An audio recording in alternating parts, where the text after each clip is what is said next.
저는 손을 뻗어 손에 잡히는 것으로 남자의 얼굴을 내려쳤습니다. 내가 죽었어야 되는 건데.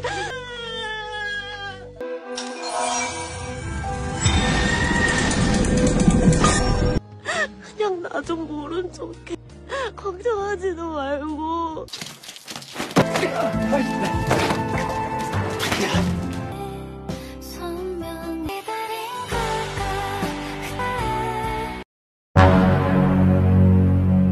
Cerita drama Korea Lovely Runners dilanjutkan dari Im Sol yang terkejut saat melihat rekaman CCTV yang memperlihatkan Sun Jae berkelahi dengan supir taksi CBL itu yang berhasil menusuknya. 2009년 살인죄로 수감되어 며칠 전 출소한 Im Sol yang panik langsung OTW ke rumah sakit. Di sana ada ayah Sun Jae yang tengah menunggu proses operasi. Im Sol tersadar kalau dirinya harus mengulang waktunya kembali dengan menggunakan jam sakti itu. Ia mencari dan mengobrak-ngabrik barang milik Sun Jae dan ia terciduk oleh In Hyuk. Im Sol langsung menanyakan, "Kamu tahu jam digital milik Sun Jae enggak?" In Hyuk menjawabnya dengan keras, Sun Jae terluka hanya untuk menyelamatkanmu ya. Apa hubungannya jam tangan untuk menyelamatkan Sun Jae?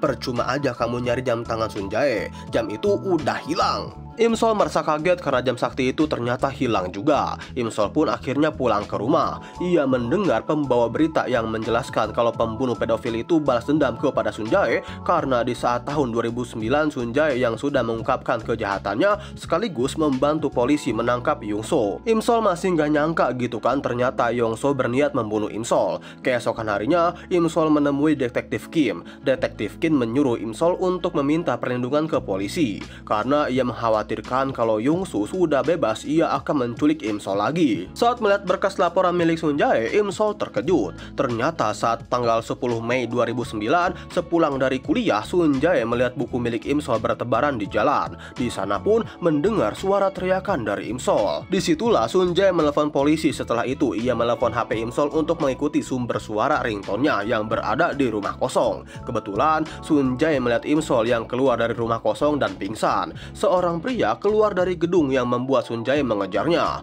Mereka berdua terlibat perkelahian brutal dan panas. Pria itu berhasil mendorong dan mencekik Sun Jae. Untungnya Sun Jae berhasil menggapai kayu untuk memukul pelipis Yung So. 저는 손을 뻗어 손에 잡히는 것으로 남자의 얼굴을 내려쳤습니다. Disitulah Im Sol teringat perkataan Sun Jae, In Gem, dan In Hyuk. Mereka sama-sama mengatakan karena insiden itu membuat Im Sol takut dan menjauhi Sun Jae. Ia menyadari kalau Sun Jae meninggal hanya untuk menyelamatkan Im Sol. 선재, 나 때문에 죽은 거였어? Lalu Im Sol pulang ke rumahnya untuk mencari berkas kepolisian. Ia menangis dan mengatakan, "Harusnya aku saja yang mati, jangan Sun Jae." 내가 죽었어야 되는 건데. Ia melihat secari kertas yang berisi foto dari barang bukti saat kejadian pembunuhan. Im Sol langsung menelepon detektif Kim untuk menanyakan jam tangan sakti yang ada di foto itu. Sayangnya, detektif Kim bilang kalau barang dan jam tangan sakti itu semua sudah dipulangkan kepada Im Sol. Im Sol langsung mengacak-ngacak semua lemarinya sampai-sampai mengacak lemari di kamar Bukson. Udah capek berantakin semua lemari, taunya jam itu dipakai sama meja. Untungnya jam tangan sakti itu berhasil ia temukan. Malam harinya Im Sol menjenguk Sun Jae di ruang ICU. Ia menangis dan meminta maaf karena dirinya lah yang membuat Sun Jae sekarat. Saat jam dinding menunjukkan jam 12 malam, Im Sol langsung memencet tombol jam tangan sakti itu. Dan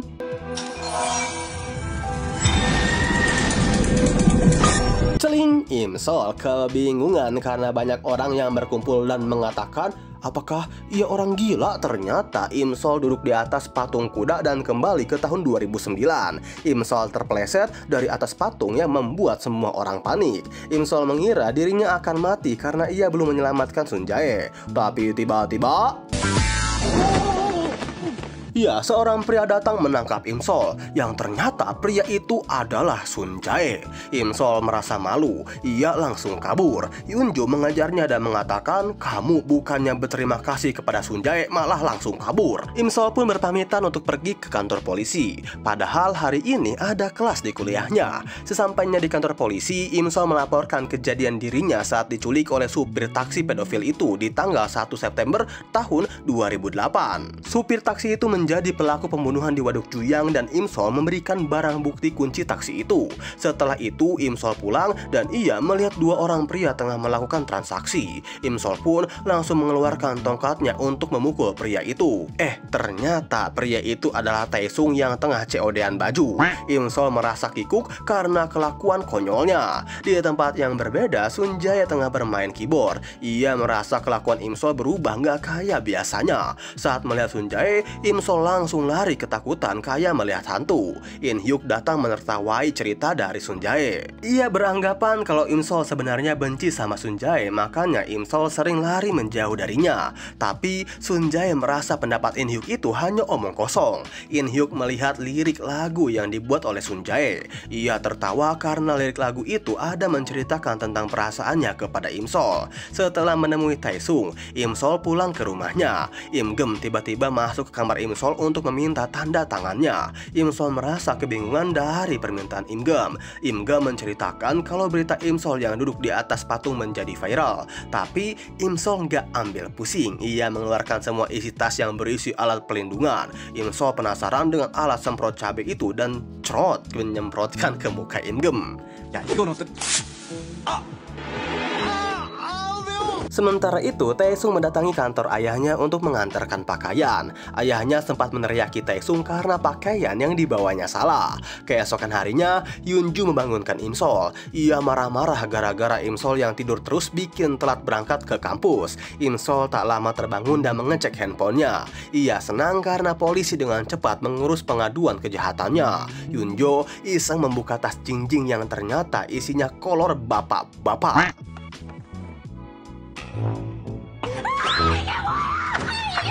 Saat berangkat karya wisata, Im Sol merasa gugup karena satu gerbong dengan Sun Jae. Im Sol dibuat gugup kembali karena lokasi karya wisata itu lagi-lagi satu tempat dengan Sun Jae.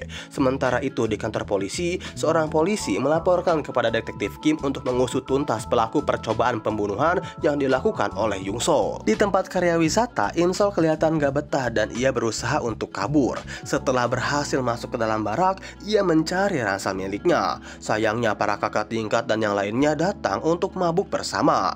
Im Sol pun akhirnya berakting pura-pura tidur. Di sana, ia berusaha berjalan seperti ulat sambil menunggu semuanya tepar. Saat akan menggapai gagang pintu, tiba-tiba kakak tingkat itu yang bernama Corong mengatakan,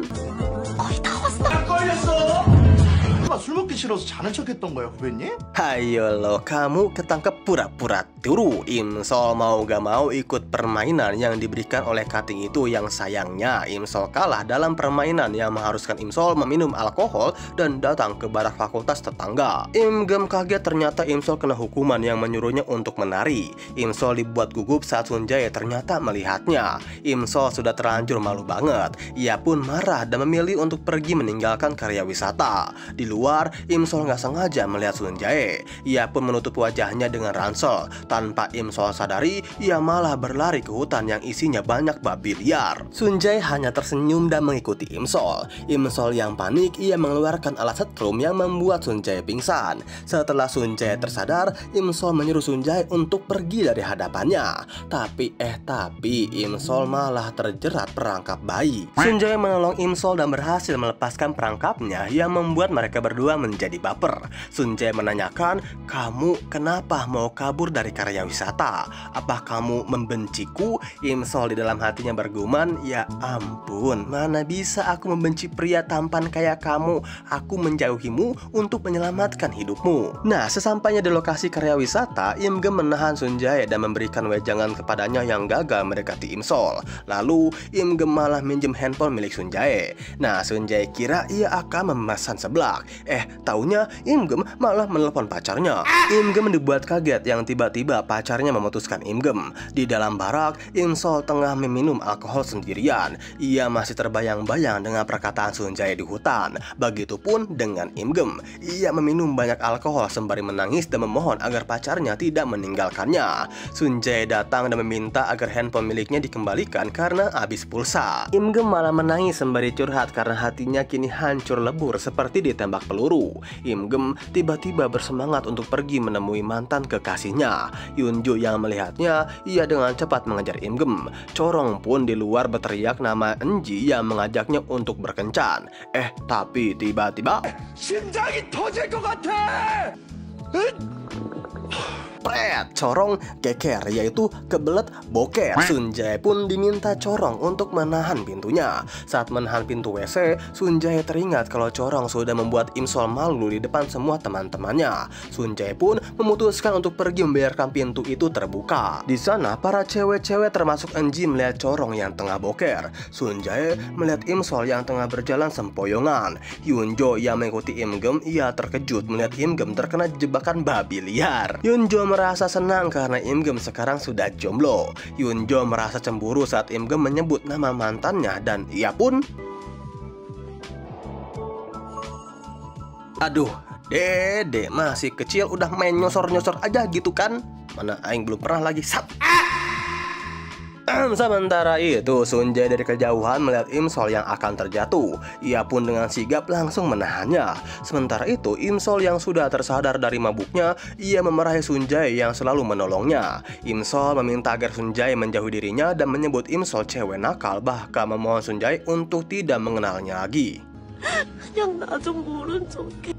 걱정하지도 말고. Sunjae kaget dan terdiam mendengar perkataan Imsol. Setelah selesai mengikuti karya wisata, Sunjae pergi ke studio musiknya. In Hyuk memberitahu kalau lagu yang dibuat oleh Sunjae sudah didengar oleh Imsol. Sementara itu, di tempat yang berbeda, detektif Kim dan rekannya tengah menginterogasi rumah Yongso. Di sana, mereka berdua dibuat kaget karena Yongso diam-diam membakar rumah itu. Keesokan harinya saat menjemur pakaian, Imsol menelepon polisi. Ia diberitahu kalau pihak polisi tengah mencari Yongso dan kemarin rumah yang dimaksud Imsol mengalami kebakaran. Imsol kaget dan pak polisi itu memberitahu kalau Yongso bisa jadi ia sadar tengah diburu oleh polisi. Lalu Imsol bergegas pergi. Saat di depan rumah ia melihat Sunjae di hadapannya. Sunjae menanyakan, "Kamu sudah mendengar lagu buatanku? Dari mana?"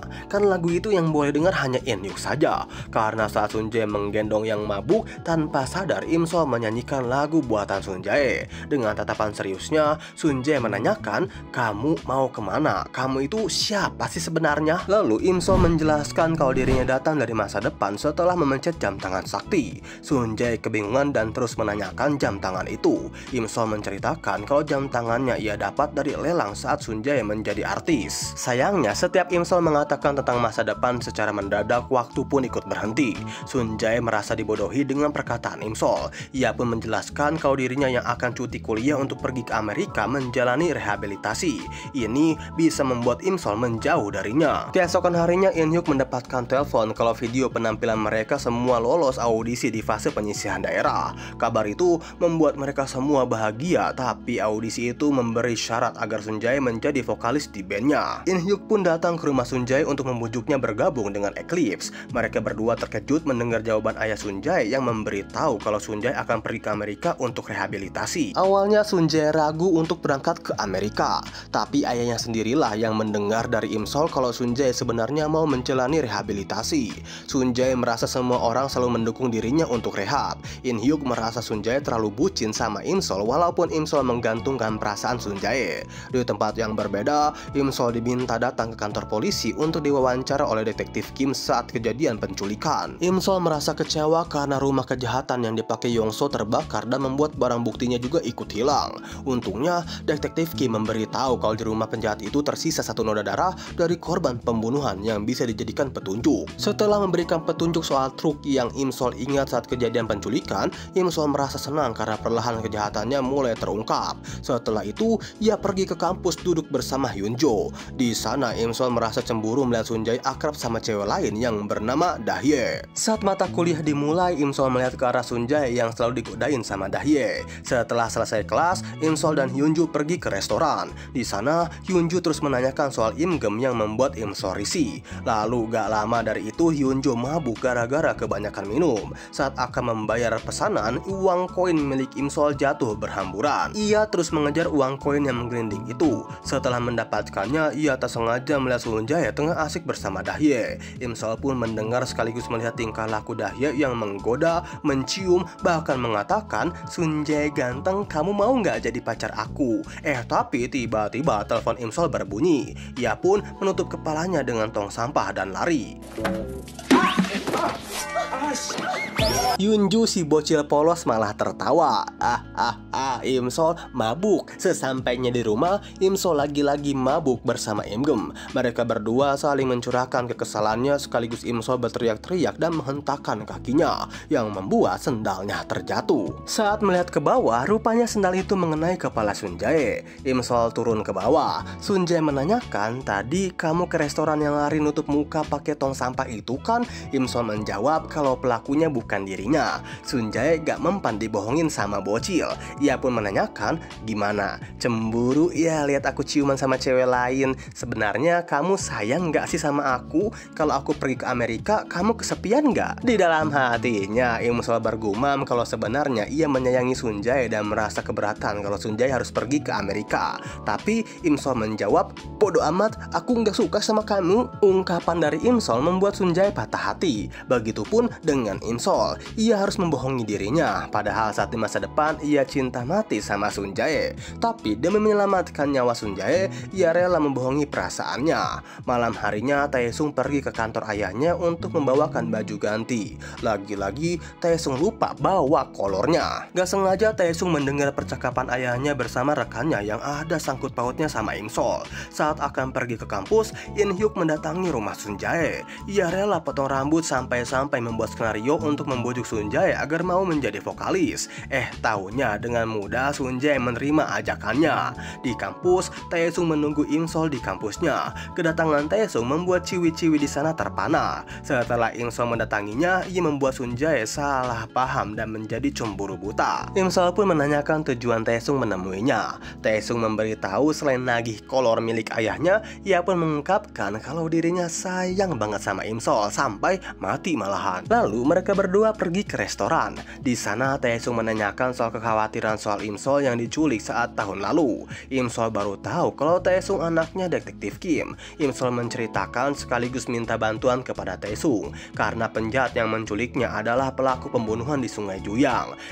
Lagi-lagi setiap Imsol menjelaskan kejadian di masa depan, waktu selalu berhenti berjalan. Yang pada intinya Imsol meminta ayah Taesung untuk melindungi Sun Jae di tahun 2023. Taesung merasa kebingungan. Kok tiba-tiba ke tahun 2023 sih? Itu jauh banget, ada apa emangnya? Imsol tidak memberitahu jawabannya, tapi ia memberitahu kalau dirinya datang dari masa depan. Sun Jae yang tengah menjadi vokalis, pikirannya selalu terganggu dengan bayang-bayang Imsol. Bukannya nyanyi, Sun Jae malah ngelamun. Sun Jae merasa keberatan sekaligus bingung sama lagu yang akan ia nyanyikan karena Imsol sudah tahu lebih dulu ketimbang temannya yang lain. Setelah berlatih, Sun Jae mendapatkan telepon dari ayahnya yang memberitahu kalau dirinya bisa cepat-cepat berangkat ini ke Amerika karena di sana ada slot kosong. Belum selesai percakapannya, Sun Jae melihat keributan dari rumah Imsol. Ternyata pipa air rumahnya bocor. Imsol yang ditelepon sama ibunya, ia langsung buru-buru pulang. Imsol dikagetkan saat melihat Sun Jae ternyata ada di rumahnya yang tengah menadah air. Taesung yang gak mau kalah, ia langsung meminta Bukson untuk digantikan olehnya. Sun Jae dan Taesung saling panas. Ditambah Bukson dan Maija memuji mereka berdua. Taesung menanyakan, "Kamu kenapa datang ke sini sih? Kamu kan bukan mantan pacarnya." Mereka berdua saling panas yang membanjurkan air itu sampai-sampai Sun Jae emosi. Mereka berdua terlibat perkelahian. Karena ulah Taesung yang melempar baskom membuat lampu rumah Imsol konslet. Dengan cepat, Imsol mematikan listrik rumah. Maija meminta agar mereka berdua berhenti berkelahi. Setelah selesai membereskan, Bukson menyuruh Taesung untuk menginap di rumahnya karena sudah tengah malam. Sun Jae melarangnya. Ia memberikan ide agar Taesung menginap di rumahnya karena ia khawatir Taesung bermesraan dengan Imsol. Taesung menyampaikan permintaan Imsol yang menyuruh Sun Jae untuk lebih menjaga dirinya sendiri untuk menghindari kejadian mengerikan di masa depan. Sun Jae merasa kebingungan dari permintaan Imsol. Taesung menyuruhnya agar menanyakan langsung ke orangnya. Keesokan harinya audisi akan dimulai. Yunso mengkhawatiri Sun Jae yang masih belum datang juga. Ternyata Sun Jae sudah berada di bandara untuk berangkat ke Amerika. Band Eclipse terpaksa mengikuti audisinya tanpa vokalis. Saat juri menanyakan posisi vokalis itu, In Hyuk malah izin pergi keluar untuk mencari vokalis. Yang ternyata vokalis itu ada adalah dirinya sendiri. Aduh bapak, garing banget. Sunjae merasa sedih karena ia tidak sempat berpamitan dengan Imsol. Padahal Imsol berada di bandara untuk melihat keberangkatan Sunjae dari jauh. Ia menangis karena sudah membohongi perasaannya. Tapi ia lebih sedih lagi kalau harus kehilangan Sunjae dari hidupnya. Saat akan berjalan pulang, Imsol mendengar suara truk, yang mana truk itu dipakai oleh Yongso saat menculiknya. Imsol pun berlari. Dirinya dikagetkan dengan Sunjae yang tiba-tiba ada di hadapannya. Sunjae langsung memeluk tubuh Imsol yang nyaris saja pingsan. Sunjae menjawab kalau ia tidak akan pernah pergi kemanapun. Imsol menangis karena Sunjae malah ngebatalin pergi ke Amerika. Sunjae menjawab, aku tahu kalau kamu sebenarnya suka sama aku. Aku sudah tahu semuanya. Aku datang ke sini untuk mengubah pikiranmu. Ia pun mengeluarkan jam dari sakunya. Sunjae teringat masa-masa saat Imsol menyuruhnya untuk membuka kapsul waktu. Langsung saja Sunjae utiwi ke taman itu untuk membuka kapsul waktunya. Sunjae menyadari kalau kehadiran Imsol untuk menyelamatkan hidupnya, tapi di tahun 2023 Sunjae harus mati karena melindungi Imsol. Ia meminta agar Imsol tidak lari darinya, walaupun pada akhirnya Sunjae harus mati karena menyelamatkan Imsol. Ia sama sekali tidak keberatan. Melihat Imsol yang menangis, Sunjae langsung menyodorkan bibirnya.